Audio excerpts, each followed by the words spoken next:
A Segunda Guerra foi um conflito gigantesco, né? O mundo se degladiou. Por que é chamado de guerra mundial, professor? Se ela geralmente a gente só vê nos filmes o pessoal lutando na Europa ou o pessoal lutando no Oceano Pacífico. Não era para ser mundial, né? Tipo, não teve guerra aqui no Brasil. Os brasileiros foram lutar lá, mas nós não houve luta aqui. Não houve luta em outros países. O pessoal chama de mundial porque levou pessoas do mundo todo para lá.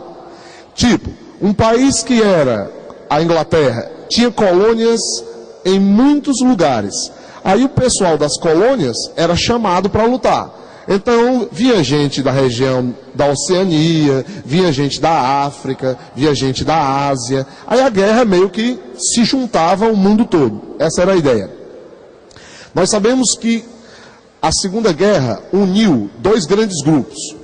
As potências chamadas do eixo, pegava principalmente a Alemanha nazista, o Japão e a Itália, e os chamados aliados, que os principais são os Estados Unidos, a Inglaterra e a França. O Brasil faz uma participação dentro da luta com esses aliados.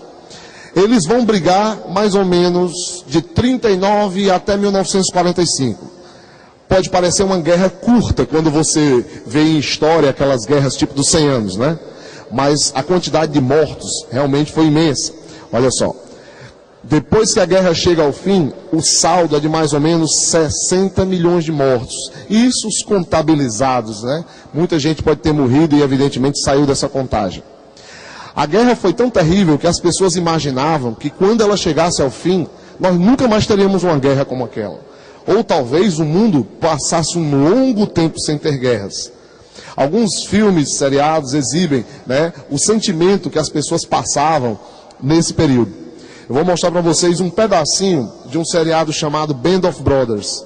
Ele conta a história de uma companhia de paraquedistas norte-americana e eles lidam com a guerra do começo ao fim. E eles estão exatamente no final da guerra, quando os alemães já estão se rendendo, e é um general alemão que faz um discurso, que isso foi verdadeiro, inclusive, aconteceu realmente, foi um fato verídico, e ele exibe exatamente o sentimento das pessoas para o fim da guerra.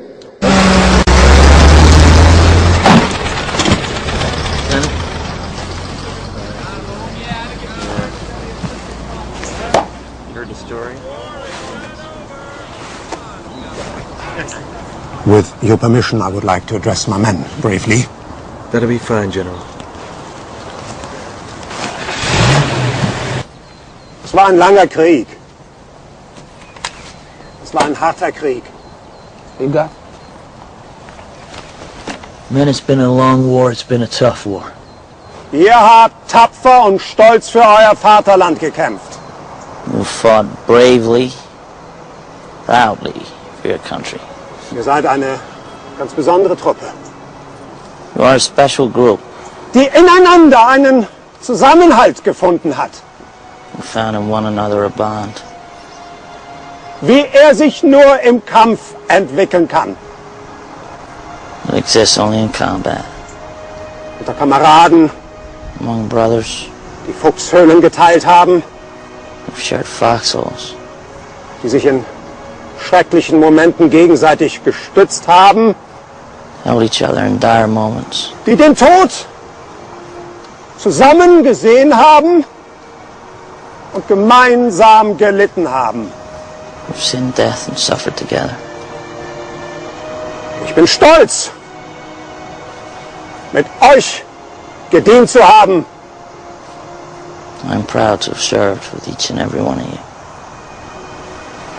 Sie alle verdienen ein langes und glückliches Leben in Frieden. You deserve long and happy lives in peace. O discurso feito pelo general alemão, né, exibe não só a ideia de um lado da guerra que foi derrotado, mas daquele sentimento das pessoas, todo mundo cansado, simplesmente revoltado por ter sua vida sido arrancada do cotidiano, do normal, por uma guerra que começa pelos interesses políticos, né, pelos interesses de território, pois toda guerra tem isso, né? As guerras, elas podem ser mascaradas. Você pode dizer que você está lutando por razões 1000.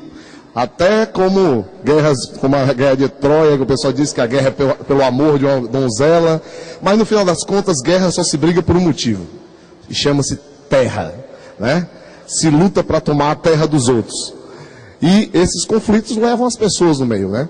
A Segunda Guerra trouxe um grande número de mortes e foi tão grande que, como mostra aí, as pessoas estavam imaginando que era o fim, aquilo não devia acontecer mais.